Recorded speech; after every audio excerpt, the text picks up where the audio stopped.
అందరికీ నమస్కారం. శ్రీమాత్రే నమః. లలితాదేవి నిలయం ఛానల్కి స్వాగతం. ఆత్మస్వరూపము శ్రీ రమణుల ఉపదేశానుసారము వారు తరచు ప్రబోధించిందే ఇది. అన్నిటా అంతర్లీనమైన సత్యం ఒకటే ఉన్నది. అది అందరికీ ప్రత్యక్షంగా అనుభవ సిద్ధమే. సంసితమైన వాటన్నింటికి అదే మూలం, అదే సారం, అదే వాటి స్వరూపం. దానికి వారు ఎన్నో పేర్లు పెట్టారు. ఒక్కొక్క పేరు వారు సాధారణంగా వాడిన పర్యాయ పదాలు, వాటి భావాలు ఇవి.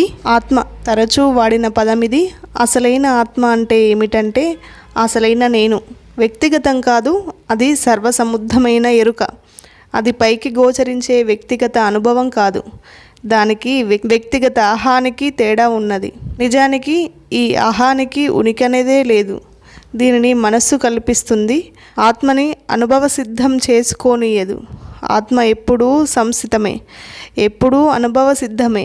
కానీ ఎన్నో అవరోధాలను కల్పించే మానసిక వాసనలను అణిగినప్పుడే ఆ అనుభవం ప్రత్యక్షంగా తెలియస్తుంది. నిత్యము నిరంతరంగా ఆ ఆత్మని ఎరిగి ఉండటమే ఆత్మసాక్షాత్కారం అంటే.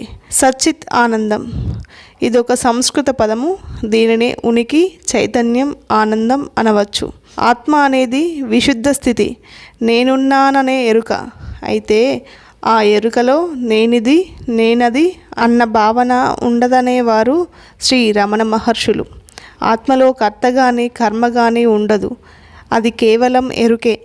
ఈ ఎరుక చైతన్యవంతమవడం వల్ల దానినే చైతన్యమని కూడా అంటారు.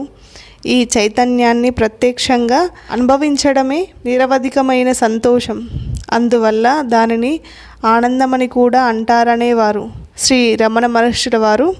అంటే ఉనికి, చైతన్యం, ఆనందం వేరువేరుగా కాక ఆత్మకి ఒకే ఒక లక్షణంగా అనుభవ సిద్ధమవుతాయి.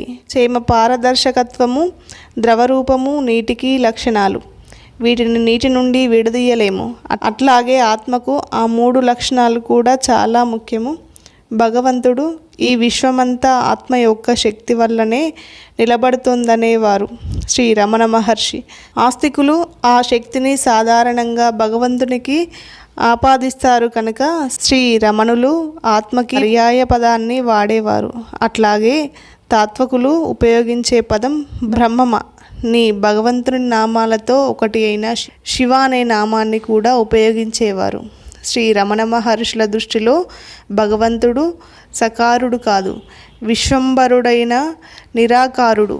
ఆయన విశ్వాన్ని సృష్టించలేదు, కానీ ఆయనకి గల శక్తికి విశ్వం ఒక బాహ్య రూపం మాత్రమే. ఆయనని విశ్వం నుండి విడదీయలేము, కానీ విశ్వం యొక్క ఉనికి కానీ ఏమీ కానీ ఆయన్ని ప్రభావితం చేయదు. హృదయం ఆత్మ గురించి చెప్పేటప్పుడు శ్రీ రమణులు హృదయం అనే సంస్కృత పదాన్ని ఉపయోగించేవారు. ఈ పదానికి అసలైన అర్థం ఇది కేంద్రమని. ఈ మాటని వాడినప్పుడు ఈ కేంద్రానికి కానీ ఆత్మకి కానీ ఒక నిర్ణీతమైన స్థానం ఉంటుందని వారెప్పుడూ సూచించేవారు కారు. వారు సూచించిందల్లా అభివ్యక్తమైన వాటన్నింటికీ మూలం ఆ కేంద్రమనే. జ్ఞానం ఆత్మానుభవాన్నే ఒక్కొక్కసారి జ్ఞానం అంటారు. అంటే ఆత్మనెరిగిన వ్యక్తి అంటూ ఎవరో ఉన్నారని అర్థం కాదు.